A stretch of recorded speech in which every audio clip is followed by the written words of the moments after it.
Assalamualaikum warahmatullahi wabarakatuh. Selamat pagi dan salam sehat. Baiklah mahasiswa, hari ini kita telah memasuki sesi kelima, di mana kita akan mempelajari secara bersama mengenai konsep penganekaragaman konsumsi pangan. Nah, pembangunan ketahanan pangan di Indonesia itu ditegaskan dalam Undang-Undang Nomor 7 Tahun 1996 tentang pangan dan Peraturan Pemerintah Nomor 68 Tahun 2002 tentang ketahanan pangan. Nah, ketahanan pangan sendiri merupakan kondisi pemenuhan kebutuhan pangan bagi rumah tangga yang tercermin dari ketersediaan pangan yang cukup, baik jumlah dan mutunya, aman, merata, dan terjangkau. Nah, beras sendiri merupakan bahan pokok bagi sebagian besar masyarakat di Indonesia, di mana beras memiliki 55% dan protein memiliki 44% kalori. Nah, masyarakat Indonesia sendiri mengkonsumsi beras sebanyak 130 sampai 140 kg per orang per tahunnya. Nah, faktor-faktor apa saja yang perlu dipertimbangkan dalam perencanaan program untuk meningkatkan pangan dan gizi agar lebih baik? Yang pertama itu hasil produksi pertanian yang menentukan tingkat penyediaan pangan dan zat gizi. Kemudian variasi jenis makanan yang dikonsumsi serta perlu adanya penyuluhan untuk peningkatan pengertian tentang kebutuhan gizi. Nah, selain itu juga ada hal-hal yang perlu diperhatikan dalam mendukung tercapainya penganekaragaman konsumsi pangan. Antara lain ada peningkatan dan pencatatan produksi pangan pokok selain beras, kemudian ada pengembangan penganekaragaman produksi olahan dengan melibatkan industri atau swasta, dan peningkatan pendapatan masyarakat melalui penciptaan lapangan kerja yang produktif dan berkelanjutan.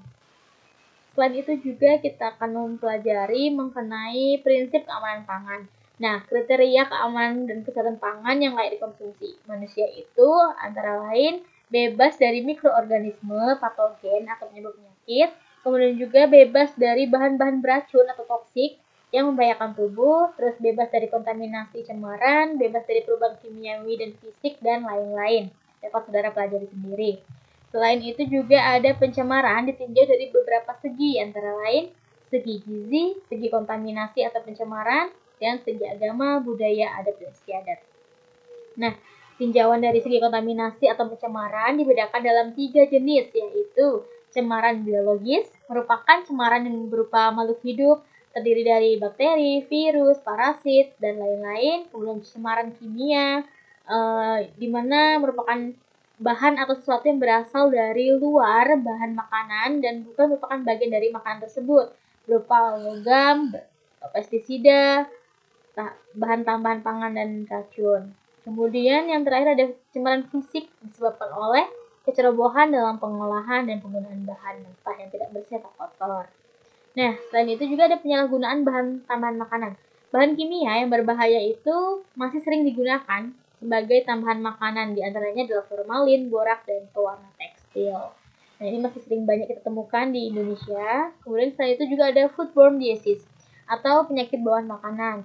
Nah, foodborne disease sendiri merupakan gejala yang timbul akibat mengkonsumsi makanan yang mengandung bakteri atau senyawa beracun organisme patogen lainnya. Nah, untuk materi lebih lengkapnya lagi tentang tanda kejadian foodborne disease dan bagaimana cara mencegah keamanan pangan, silahkan saudara pelajari modul materi pokok LUHT 449 gizi dan kesehatan keluarga yang terdapat di RBV yang dapat saudara akses. Silahkan dipahami, dibaca, dan juga perbanyak membaca dari berbagai sumber lainnya. Itu saja yang dapat saya sampaikan. Saya akhiri. Wassalamualaikum warahmatullahi wabarakatuh. Semoga sukses.